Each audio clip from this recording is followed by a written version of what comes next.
as if it were all just a game. But this child is the ruler of an empire. Augustulus, little Augustus is what they called him, the last Roman emperor. His fate had long been sealed. Foreign warriors threatened his empire. And on that autumn day in 476 AD, a Germanic commander tore the diadem, the sign of imperial sovereignty, from his head. That was the moment when Rome lost her final battle. But could the overthrow of a child bring down a vast empire?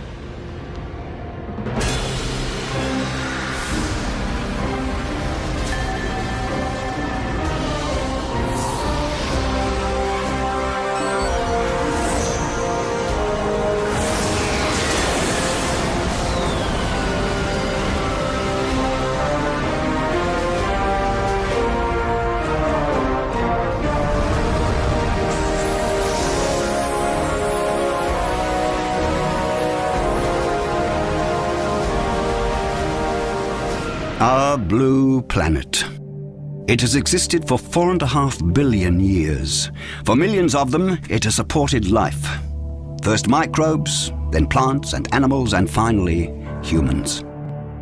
Mankind made itself ruler over all this. Different peoples founded empires to secure their power forever. But often the empires were no more than a passing moment in history. The enormous Roman Empire lasted just over 1,000 years.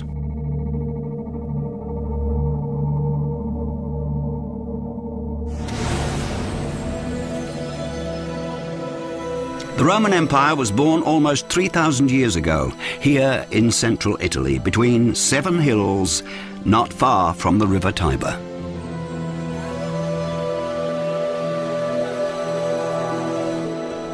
On its banks, it is said, a drama unfolded around 2 infants, the twins Romulus and Remus.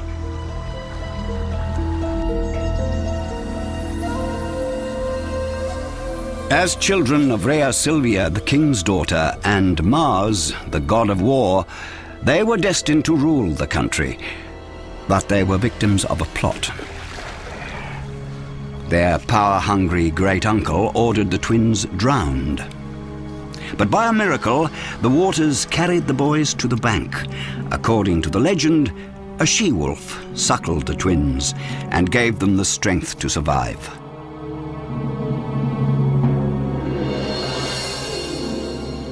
The she-wolf of Rome is the earliest symbol of the Roman Empire, the mother of an empire that lasted 1,000 years.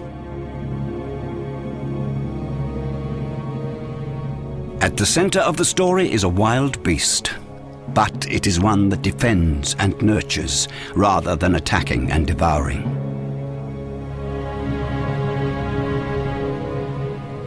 Man kann die Wölfin verstehen als ein Symbol für die römische Politik, namentlich die Außenpolitik, die auf der einen Seite sehr wehrhaft war, auf der anderen Seite aber prinzipiell defensiv. Denn so wie die Wölfin ihre Jungen verteidigt, haben die Römer nach ihrer Selbstauffassung immer nur sich selbst oder ihre Bundesgenossen verteidigt, wenn sie Krieg geführt haben. And the Romans went to war many times in their history. Even the founding of Rome led to a bloody quarrel. Remus scornfully jumped over the low city wall Romulus had erected, a provocation with fatal consequences. Romulus struck his brother dead. It was the first act of warfare in the history of Rome, and a warning to all those who dared violate the borders of the settlement. Romulus swore, "Anyone who contravenes the laws of Rome will suffer the same fate as my brother." That concept was the basis of the first steps in Rome's rise to power. Countless battles followed, against the Etruscans, the Celts, the Greeks, the Germanic tribes, against Hannibal, hero of Carthage, against Jugurtha, king of Numidia, and there were victories in the east.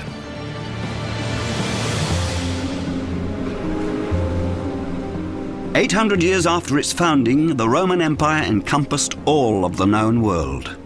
From the Atlantic coast of Portugal to the deserts of Arabia, Rome's soldiers ruled a state made up of many peoples.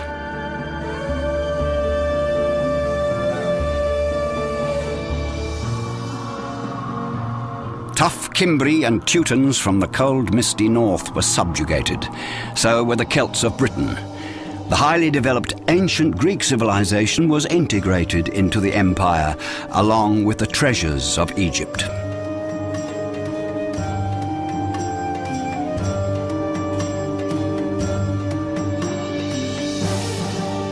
All this greatly benefited Rome.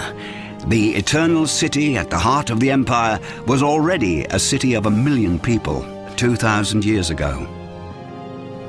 In its center, like a spider in its web, stood the Colosseum, an image of everything that made Rome powerful.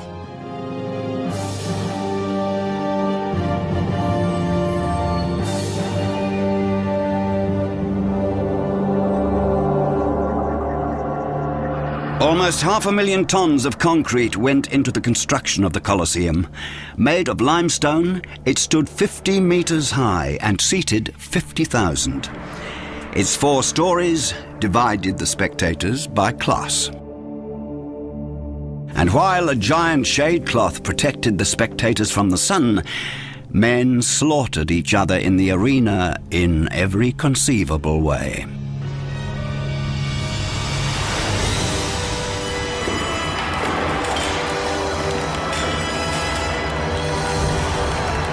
The Roman populace had to be kept happy with bread and circuses. For it was the citizens of Rome who decided what happened on the empire's far-flung borders. Here, every war was decided, every victory celebrated. The script for Rome's success was written here.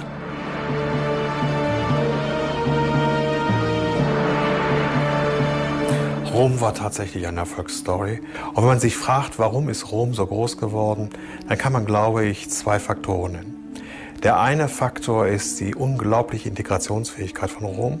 Und hinzu kommt eben, dass dieses System austariert war und dass es geregelt wurde durch Gesetze, die von allen akzeptiert worden sind. Over all was the emperor. He was the princeps, the first citizen. He dominated the Senate, could get laws passed, commanded the troops, and saw to the most important thing of all. Der Kaiser sorgt dafür, dass die materielle Versorgung der Bevölkerung von Rom funktioniert und besitzt von daher die entscheidende Machtposition in diesem politischen System. But the emperors were also victims. They were driven, above all, by their own greed for power. Some emperors acted wisely. Others became slaves to their desires. Some were just children. Others, mad. For hundreds of years, Rome was a republic with no such heads of state. But the expansion of the empire called for a central figure of power.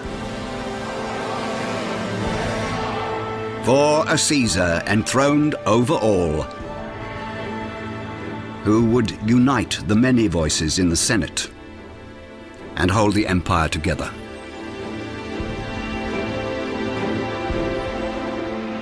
Die römischen Kaiser waren in der Regel hochgebildete Leute, kamen aus besseren Verhältnissen, hatten in der Regel auch eine militärische Karriere hinter sich und waren auf dem Intelligenzstand eines deutschen Generals. Der Titel des römischen Kaisers ist Imperator. Und Imperator heißt auf Deutsch Feldherr. Und seit Caesar sind die römischen Kaiser in erster Linie Imperatoren, das heißt Feldherren. This was the proper place for a Roman emperor, in battle with his troops. For soldiers were the guarantors of all Rome's successes. Well-planned tactics, strict discipline and resolute defense all made the army strong. And above all, technical innovation. All of the first complex machines in human history were weapons of various kinds. The men who operated these high-tech machines were all highly motivated, Roman citizens in uniform who knew exactly what they were fighting for. Ohne das römische Militär wäre Rom nicht Rom geworden. Sodass der ganze politische Staatsverband mit dem militärischen Staatsverband eng verbunden waren. Und sie haben ein Militärsystem zur Perfektion gebracht, das den damalig verfügbaren, erkennbaren Militärsystemen mit Masse überlegen war. Und ich glaube, damit haben sie dem Gegner, bevor sie überhaupt angefangen haben, so viel Angst eingejagt, weil die wussten, wenn die Römer kommen, wenn die römische Legion kommt, hast du keine große Chance. This animation gives an idea of the overwhelming impression a Roman legion would have made on a foe. The warriors facing this oncoming wave of armoured men mostly had nothing more than cudgels and rocks to fight with. For them, a legion wasn't just another opponent to reckon with. It was more like a natural disaster. Die römische Armee war ganz besonders diszipliniert, ganz besonders gut geschult, ganz besonders gut ausgerüstet und technisch kann man sagen, eigentlich allen Gegnern überlegen bis ins 3. Jahrhundert, vielleicht mit Ausnahme der Perser. Sonst sind die Römer 1:1 den Gegnern immer haushoch überlegen gewesen. But was such superiority also dangerous? The wealth that flowed back to Rome made the city a marvel of civilization, but it also had a laming effect. In the shadow of their triumphal arches, the Romans became self-indulgent. They enjoyed their booty and their prosperity to the full. Apicius, the author of a cookbook 2,000 years ago, squandered so much money on a feast for his friends it could have fed everyone in the whole Roman Empire. The ultimate gourmet tip in orgies like this, flamingo tongues and coxcombs fresh from a live bird. Was debauchery the undoing of Rome? The luxury that was has long since been shattered. These are the remains of oil jars and wine jugs, used, smashed, thrown out. This ancient rubbish tip rose to 50 meters, so high it had a view over Rome. The mountain of broken pottery is a reminder of what life must have been like in the ancient metropolis. Not only the debauched banquets of the upper classes, but also the daily luxuries that every Roman citizen took for granted. Now it's a monument to transience. This clay fragment is like a small piece from a mosaic in a vast historical canvas we might call Roman decadence. Perhaps it was part of a precious Greek vase that embellished a Roman villa. And perhaps this villa housed the banquets chronicled by ancient historians as intoxicating feasts of the senses in which all the pleasures of the world were celebrated.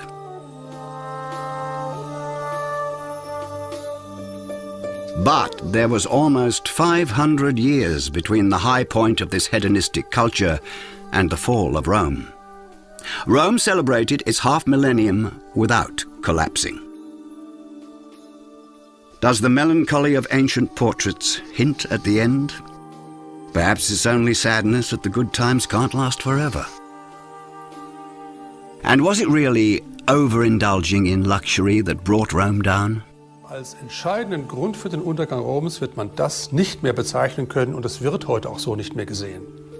Wir haben eine kleine Schicht von Großstadtbürgern, die tatsächlich im Luxus gelebt hat und deren Auffassung man playboyhaft als dekadent bezeichnen kann. Das gilt aber nicht für die Masse der Bevölkerung und schon gar nicht für die Landbevölkerung. The Roman Empire had a population of 150 million. And just 1 million of them lived in Rome. The fate of the empire was decided elsewhere, along its borders, and in the many medium-sized cities like this one, Ostia, a port and trading centre for goods from all over the known world. The ruins of Ostia give some idea of its ancient prosperity. These precious mosaic floors graced the homes of Ostia's leading citizens. Their names were forgotten long ago.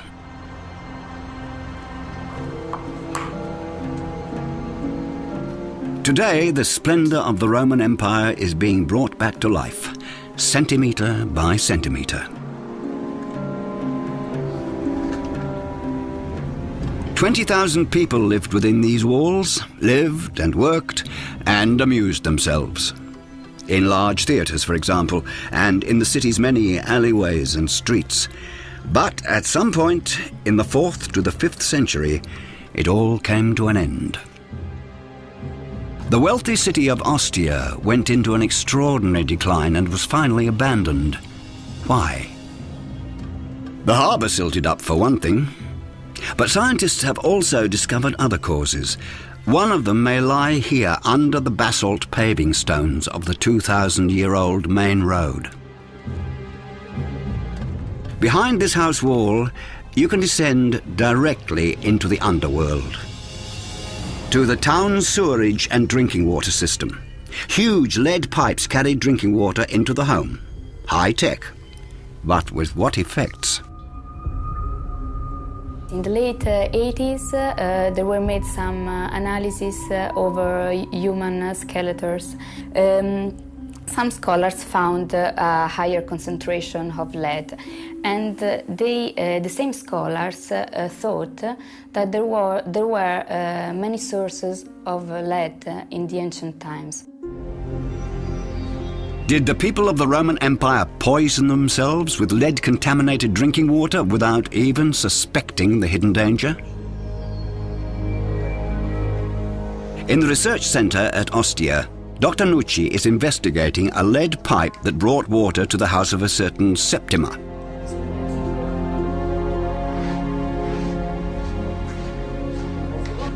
Could this advanced technology have damaged public health? Nowadays, the symptoms of lead poisoning are well known. Physical decline, passivity, wasting away. But a thorough examination of the lead pipes makes this theory improbable. One thing argues against lead poisoning: lime.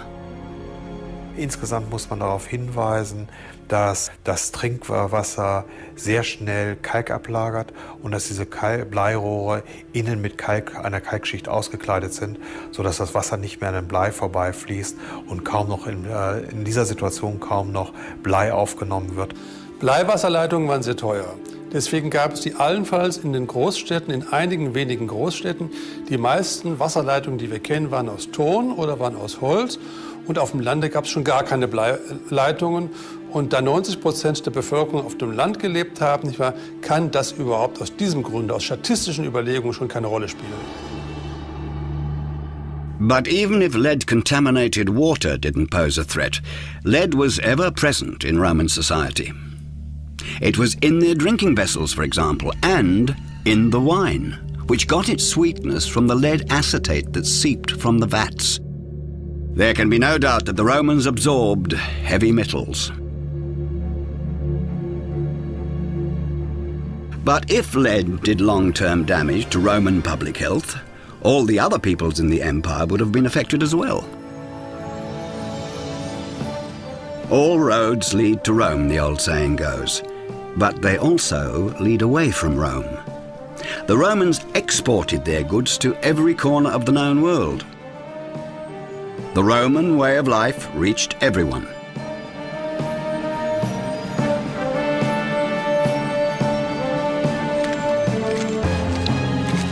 Ways and roads were the veins that gave the empire its lifeblood. They opened up universal trade and allowed Rome's soldiers to reach the empire's trouble spots quickly. Above all, in Germania, where a huge defensive wall, the limes, was built to stop an onslaught from the northern tribes. But fighting the barbarians far from home was a grind. Fewer and fewer Romans wanted to do it. In the last days of the empire, the task was entrusted mainly to those it was supposed to control. Bearded northerners in Roman uniform protected the empire from their own kind.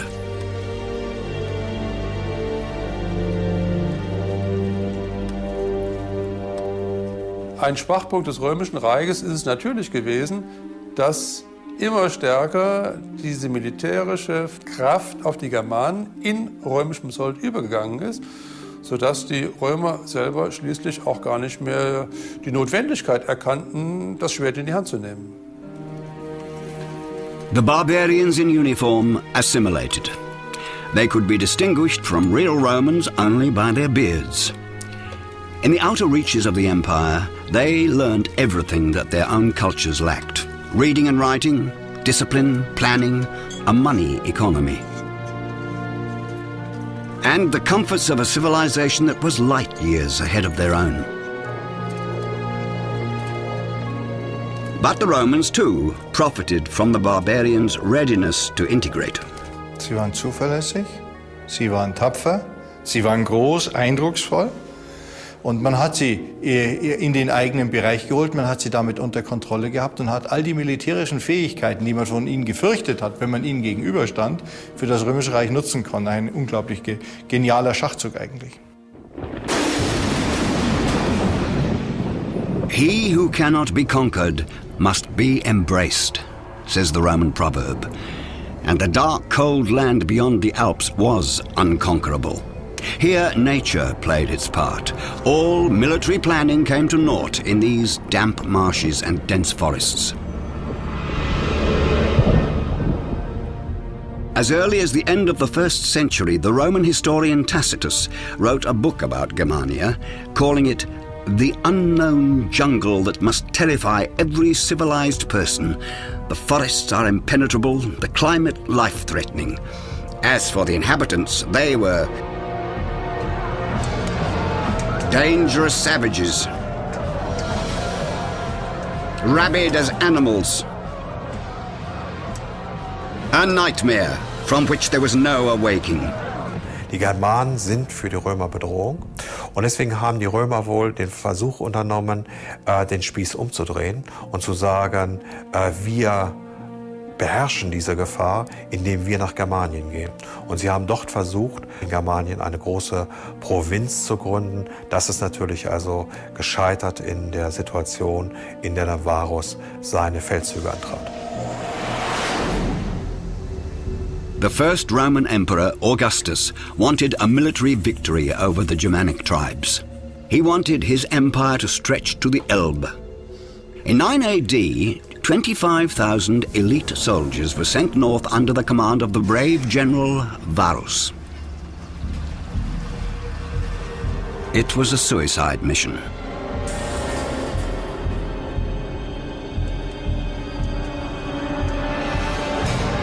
The battle in the Teutoburg forest was a bloody fiasco for the Romans. In this wild terrain, their tactics failed. In the dreadful slaughter that followed, the real victors were the impenetrable woods and marshes. Varus, Varus, give me back my legions, groaned Augustus in far-off Rome. Germania remained the Roman nightmare.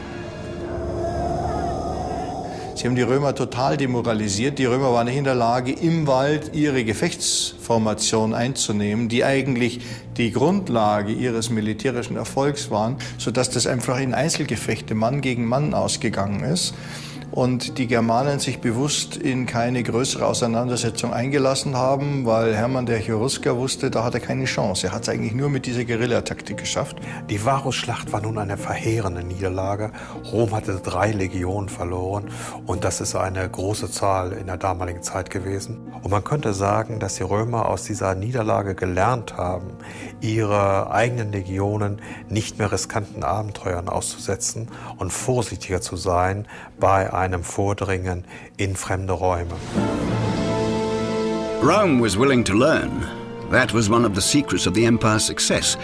But the old traditions and the new reality were growing ever further apart. The senators were alarmed. Were the old recipes for success no longer valid? Were the old virtues forgotten? Had the pluralistic society run out of steam? And above all, how could they stomach defeat when they saw themselves as the master of the world? The disaster in the north made the Romans aware, for the first time in a long time, that their empire and their city were mortal. This realization cast a leaden shadow over Rome. It was almost like when the dreaded Hannibal had threatened the city 200 years earlier. They dealt with it as they had done back then. They consciously ignored the enemy, carried on business as usual in the Senate, and fought back only when a favorable opportunity presented itself. Die Römer haben die Niederlage vertuscht. Insofern, als Domitian das linksrheinische Gebiet als Germania bezeichnet hat. Sie haben in Rom Germania Secunda, es ist Germania Prima, es gibt Münzen mit Germania Devicta. Der hat so getan, als ob Germanien unterworfen war, und ich vermute, ein großer Teil der römischen Öffentlichkeit hat das auch geglaubt. Elsewhere too, the authorities were relying on political propaganda.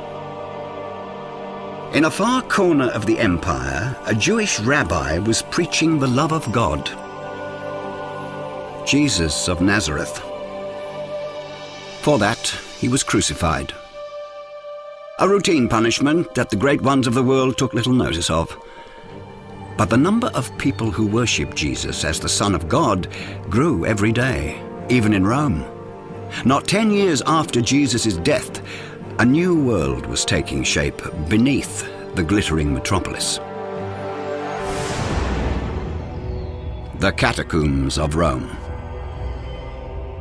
The underground cemeteries of persecuted Christians. For 3 centuries, this giant labyrinth spread out under the city like the branches of the new faith.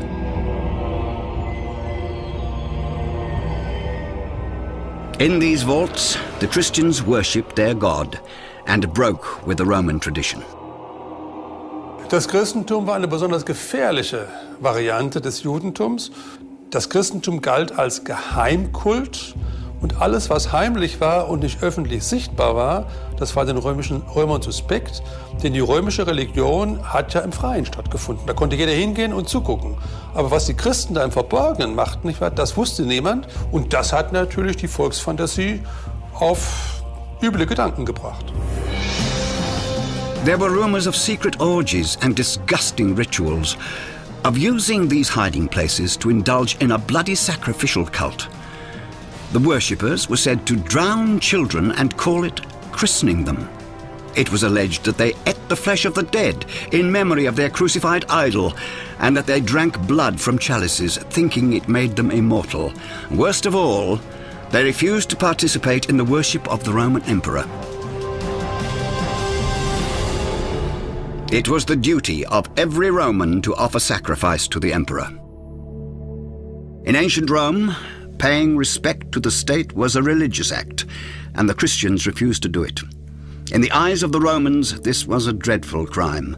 To them, the Christians had turned themselves into social outcasts, criminals. What were such people not capable of? Mightn't they even spread the diseases that often struck the empire and threatened its very existence? Nowadays, scientists think it was actually a small insect, the malaria mosquito, that unleashed a life-threatening disease on the Roman Empire. The small town of Lugnano, barely 100 kilometers northwest of Rome.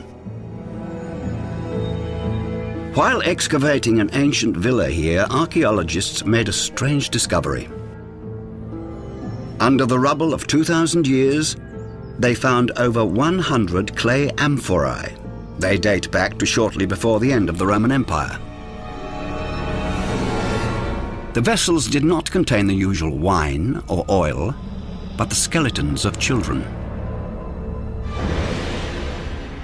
Victims of a mysterious mass death, they had evidently been buried in great haste in the pots that happened to be ready to hand.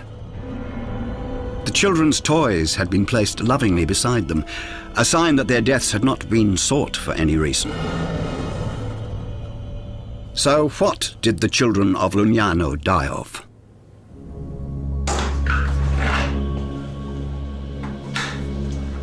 Scientists at the University of Rome are investigating possible causes. In these incubators, they are breeding mutations of the Anopheles mosquito, including a type that was probably widespread in the Roman era, a particularly aggressive bloodsucker. Such mosquitoes could have unleashed severe malaria epidemics in the heart of the Roman Empire. Ma l'arrivo del falciparum nelle coste dell'Italia centro-meridionale sicuramente ha avuto un impatto molto grave. Certamente la malaria falciparum non consente la crescita di una civiltà come quella romana, la struttura dell'impero romano, la struttura stessa. Was the Anopheles mosquito the messenger of death in ancient Rome?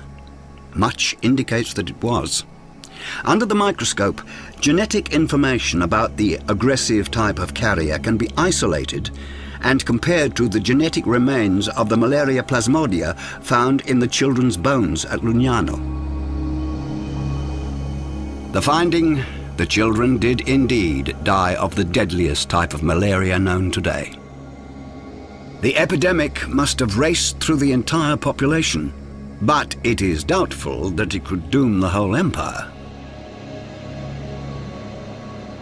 Bei allen Faktoren, die die Römer geschwächt haben könnten, muss man auch bedenken, dass die Barbaren ja auch dadurch geschwächt worden sein könnten oder geschwächt worden sein müssten. Das gilt für die Krankheiten, das gilt für fehlende Bewaffnung, das gilt für strategische Fehler, das gilt für moralische Schwäche und sonstige Dinge. Und von daher muss man eben die Untergangsfaktoren suchen, wo die Kräfteverhältnisse einseitig verändert werden. Individual catastrophes may have the power to weaken an empire, but they can scarcely destroy its spiritual base. For this to happen, there must be a radical change. Revolutionary ideas must develop that are strong enough to simply sweep the old traditions away. In Rome, the new ideas flourished 10 meters below ground. The authorities feared that a huge social upheaval might arise out of these cellars. Their response? Brutal persecution. Emperor Nero set fire to Rome and blamed it on the Christians.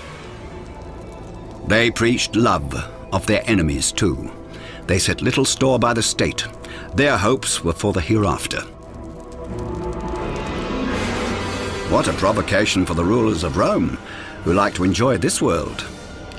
The Roman power politicians cracked down on the state-despising Christians.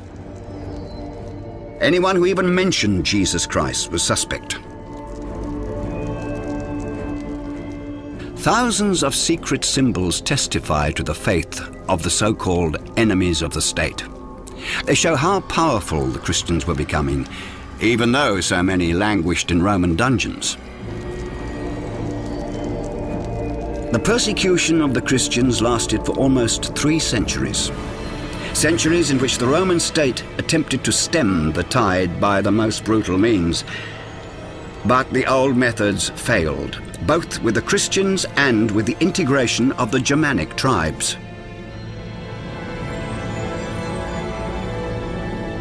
These two unsolved challenges cast a shadow over Rome's future.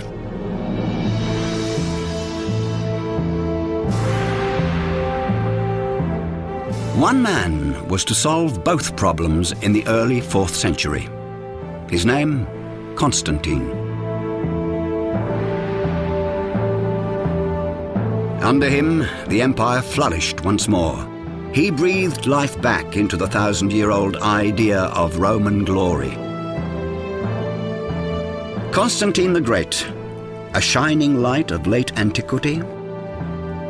Konstantin war, wie alle erfolgreichen Kaiser, ein außerordentlich geschickter und erfolgreicher Feldherr. Ein Mann, der weitgehend ohne Vorurteile Politik gemacht hat. Er hat ja nicht nur die Christen begünstigt, er hat auch die Germanen begünstigt. Er hat sehr geschickt taktiert gegenüber seinen Gegnern. Und von daher hat er als Persönlichkeit den Beinamen des Großen durchaus verdient. Was Constantine a new Romulus?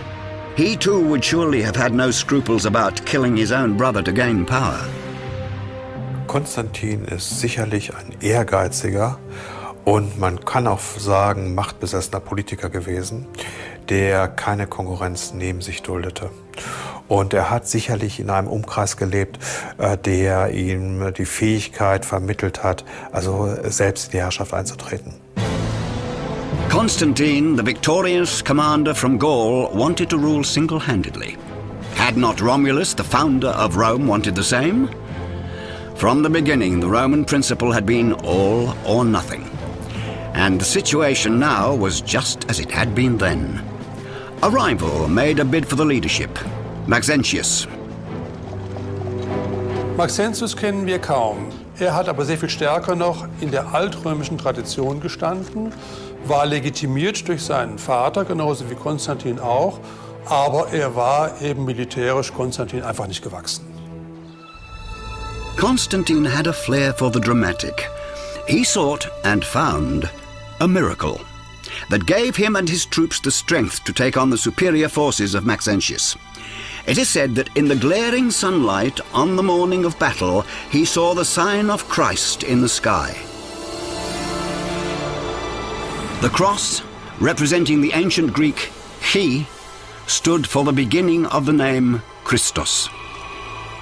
And in antiquity, the P represented the letter R. To the Romans, it was clear who these initials referred to: Christ. Träume und Erscheinungen sind in der Zeit Konstantins des Großen wichtige Kommunikationsfaktoren in einer Welt, die die modernen Kommunikationsmedien nicht kannte. Wollte ein Kaiser etwas Besonderes zum Ausdruck bringen, so ließ sich das mittels eines Traums oder einer Erscheinung zum Ausdruck bringen. In diesem Kontext gehört die berühmte Erscheinung Konstantins vor der Schlacht an der Milvischen Brücke. Constantine quickly had the symbol of the Christian God painted on his shield, a rite that would have spurred on all his soldiers and not only the Christians among them. With this act, he made the persecuted faith acceptable. Konstantin ist der Geburtshelfer der christlichen Religion, da gibt es gar keinen Zweifel. Von daher war Konstantin so eine Art Gottsuchertyp und hat dann eben 312 dieses Experiment gemacht. Was passiert, wenn ich den Christengott anrufe? Gewinne ich dann die Schlacht oder nicht? Und damit war klar, welche Religion die richtige ist. The sign of Christ on the Roman shields marked the turning point for what would become a world religion. Christianity, bloodily persecuted for over 3 centuries, was now to help the emperor to victory. Constantine's turnabout was complete. Was it a trick? A piece of cold-blooded calculation? Or a genuine conversion? Gleichgültig, was er nun wirklich gesehen hat, gleichgültig, wie seine Vision aussah und gleichgültig, wie wir heute zu dieser Vision stehen, eines ist deutlich: Diese Schlacht ist geschlagen worden mit Unterstützung des Christengottes. So hat das auch Konstantin aufgefasst und Konstantin hat sich diesem Gott nun wiederum verpflichtet gefühlt. The die was cast at the Tiber, just as it had been 1,000 years before when Romulus killed Remus. Once again, it was Roman versus Roman, in a fratricidal war that brought out the Roman fighting spirit, with its unrelenting drive to win. Its belief that power is owed to the strong, its imperative to reach a clear decision. Everything seemed the same as ever. But one thing was new. This time, the Christian God was fighting too.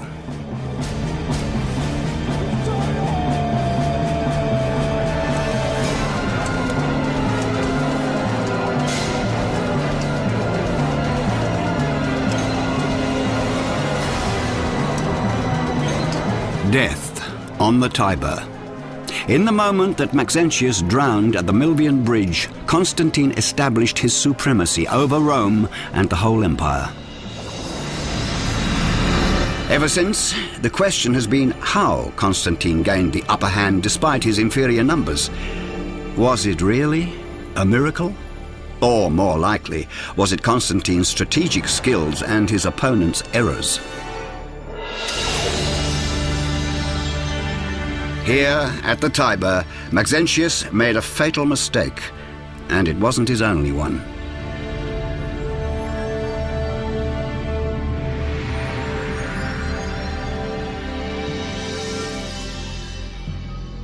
He had already taken his troops out of the safety of Rome a few hours before the battle. He would have been in a much more secure position behind the reinforced Aurelian wall. But Maxentius voluntarily left his cover.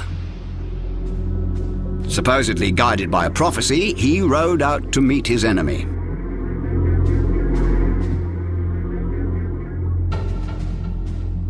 He led his troops here, to the Tiber, and then he made a fateful move. Maxentius took his troops over the narrow bridge to face Constantine on open ground. Constantine attacked at once and drove Maxentius back toward the river. The Milvian bridge became a bottleneck that offered little chance of retreat. Maxentius's army was pushed back into the Tiber, and he drowned together with his men.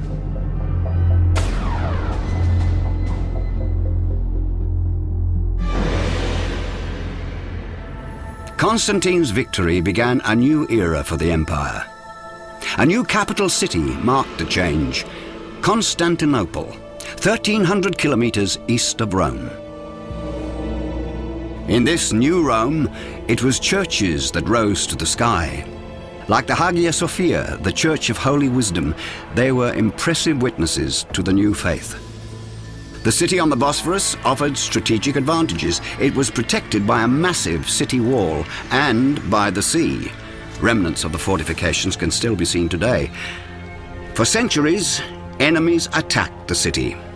And in 1452, it finally fell to the Muslims. But for 1,000 years, Constantine's dream of a new Christian Rome survived and prospered. The dream of a city dedicated to the Christian God alone, a gift to Christ and the saints.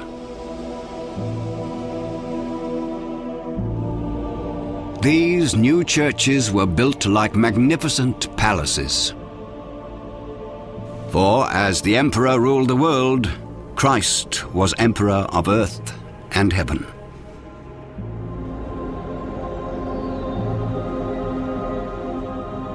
Rome had been like a supermarket of religions, offering choices from many different countries. But now, Christianity became the state-ordained faith.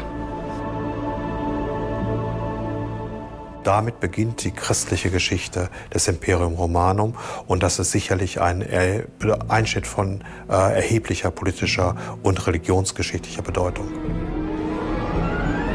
Internal reform had stabilized the empire, but the crisis in foreign policy was once again becoming acute. On the Danube, the empire's northern frontier, increasing numbers of Germani were gathering. They were on the run, driven out of their lands and pursued by mounted hordes of Huns who had suddenly pushed west from the steppes of Asia. Families, clans, and whole tribes, displaced by this great wave of migration, were looking for a safe place to settle in the south. They came in peace and as Christians, but they did not come unarmed. And they were determined to find a new future. The world was undergoing a radical change. And here, 200 kilometers from Constantinople, is where all was decided. It is the story of a failed policy of integration. In 376 AD, Fritigern, leader of the Germani, entered the splendid palace of the Roman Emperor Valens. He asked that he and his people be allowed to settle on Roman soil. Valens was not disinclined to agree, but he had one condition. The Germanic settlers were to come unarmed. To their leader, this was a dire insult. They too were Christians, he argued. Their swords would do Rome more good than harm.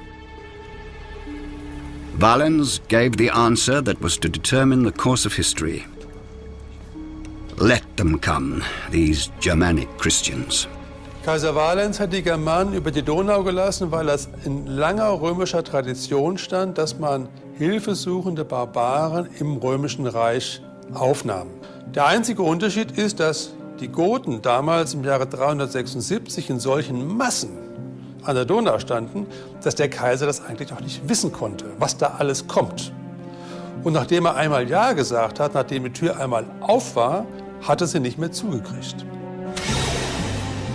The old Roman nightmare now became a reality.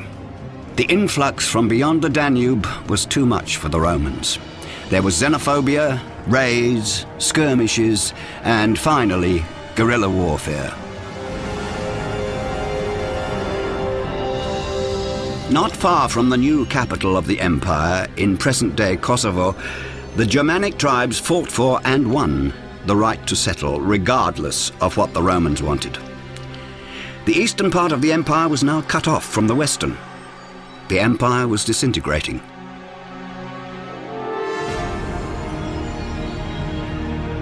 The Germanic newcomers imported their own customs and traditions. Soon, there were far too many of them for the cultural stamp of the old Roman Empire to have much of an impact. These people were used to living in small clans. They'd never seen large cities. Their daily dealings centered on a barter economy. The highly developed money economy lost all meaning.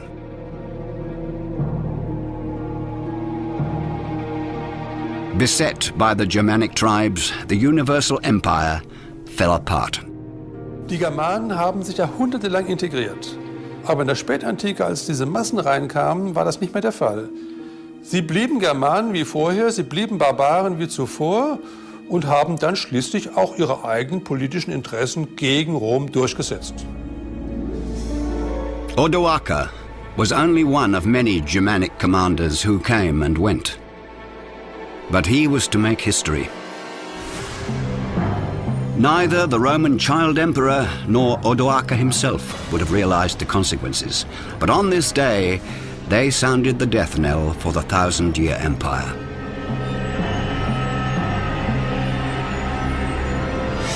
Man könnte sagen, was Odoacer sucht, ist einfach Land für seine Soldaten, und er sieht dieses Restrom, dieses reströmische Reich in Italien nur noch als ein Gebilde, das der Versorgung seiner Soldaten dienen soll. Die Leute auf dem Dorf haben davon nichts gemerkt, nicht wahr? Die Truppen haben es gemerkt, weil also kein Sold mehr aus Rom kam. Aber die Truppen waren ohnehin Germanen, die gewohnt waren zu nehmen, was ihnen gefiel. Und von daher hat sich das sehr langsam herumgesprochen, also in den übrigen Provinzen, dass eben keine zentrale Verwaltung mehr existierte. The roads that had once led to Rome fell into disrepair, and at some stage, no one knew how to build a road anymore, or how to rule an empire. It was a slow but sure decline. Das Römische Reich ging nicht von heute auf morgen unter. Was sich beobachten lässt, ist ein langer Ablösungsprozess antiker Tradition, ein Übergang dieser antiken Tradition in eine neue Gesellschaftsstruktur, die das frühmittelalterliche Europa herausbildete. Insofern würde ich weniger von Untergang, sondern von Übergang der antiken Kultur in eine sich embryonal gestaltenden europäischen Kultur. The ruins of Rome are, in reality, building blocks. Building blocks for Europe. Building blocks for the modern world. Even though Rome fell, much of its culture survived, including the idea of a Europe without borders.